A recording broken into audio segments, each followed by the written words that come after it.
नमस्कार, मैं रजनीकांत साथ में आप सभी का बहुत बहुत स्वागत है। बिहार में बहार है, नीतीश कुमार है, ये हम नहीं कह रहे थे। आज जो जनसुराज के मुखिया है ना, वही कह रहे थे बिहार में बहार है, नीतीश कुमार है। जब से जनसुराज बना है उनका चरखा घूम गया है, और चरखा ऐसा घूमा है कि अब कहते हैं कि कोई बहार नहीं, ना बहार है बिहार में, ना नीतीश कुमार है। नीतीश कुमार है कहाँ? सारी पार्टी जो है अब तो जनसुराज को सीरियस ले रही है, प्रशांत किशोर को सीरियस ले रही है। ना राजद है, न जदयू है तो सिर्फ प्रशांत किशोर। थोड़ा सा तरारी में तरे रहे, कहे थे कि एकदम बढ़िया कैंडिडेट देंगे, मगर देखिए कितने बड़े रणनीतिकार थे, इनको पता ही नहीं था कि जिसको उम्मीदवार बनाएंगे उनका नाम वोटर लिस्ट में है कि नहीं। अब ओवर कॉन्फिडेंस में चल रहे हैं पिछले कई दिनों से, कई सालों से। तेजस्वी यादव को कहते हैं कुछ है ही नहीं, नीतीश कुमार को कहते हैं कि उनको अकल है नहीं। सारा ज्ञान लेकर के प्रशांत किशोर बैठे हुए हैं, और उनके जो थैली में है ना बहुत बड़ा डेटा है, बहुत बड़े रणनीतिकार है। अब इनको लगता है कि ऐसे उठाएंगे बिहार को बदल देंगे। रात में सो जाइए, सुबह उठिए, एक नया बिहार, बदलता बिहार, जहां पर न घूस है न भ्रष्टाचार है, सब ईमानदारी का पाठ है। और सिर्फ वो तभी होगा जब जनसुराज बिहार में आएगी। तो बिहार में लाने के लिए बाहर ला रहे हैं, जनसुराज को लाने के लिए बड़े बड़े उम्मीदवार आ रहे हैं, उम्मीदवार बदले भी जा रहे हैं। रातों रात बदल क्यों दिए जाते हैं, यह सबके जहन में सवाल है। अब देखिए राष्ट्रीय अध्यक्ष इन्होंने कार्यवाहक अध्यक्ष बनाया है, कोई भारती जी। अब भारती जी का नाम पूरा मनोज भारती है। बहुत जगह पर, बहुत कंट्रीज में राजदूत भी रहे, काफी पढ़े लिखे, बहुत स्कॉलर आदमी है। और जब से वो अध्यक्ष बने हैं, कार्यवाहक अध्यक्ष, उनका कोई हम भाषण नहीं सुने हैं। खाली सुनते हैं प्रशांत किशोर को, इंटरव्यू प्रशांत किशोर देंगे। कार्यवाहक अध्यक्ष क्या बोलेंगे, कितना पढ़ने के लिए और पढ़ करके बोलने के लिए, यह प्रशांत किशोर डिसाइड करेंगे।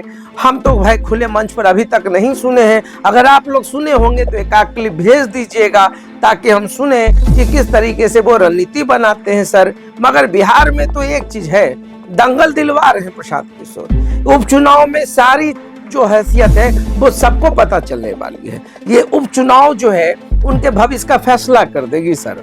वोटर्स के मन में क्या चल रहा है प्रशांत किशोर को लेकर के, वो भी रणनीति और जो तमाम चीजें हैं वो भी सामने झलक जाएगी। खैर, बहुत अच्छे रणनीतिकार हैं, बीजेपी में रणनीति दिए 2014 में, फिर उधर से आकर के टीएमसी, जदयू सब जगह गए, सब जगह दिमाग दिए और सब पार्टी जीत गई। सबसे बड़ी बात यह है, अब पार्टी क्यों जीत गई, मोदी जी अपने क्रेज से जीते कि प्रशांत किशोर से जीते, अब तो वही जाने। अब नीतीश कुमार हारने वाले थे या खुद के कॉन्फिडेंस से जीतने वाले थे, या तो नीतीश कुमार प्रशांत किशोर जाने।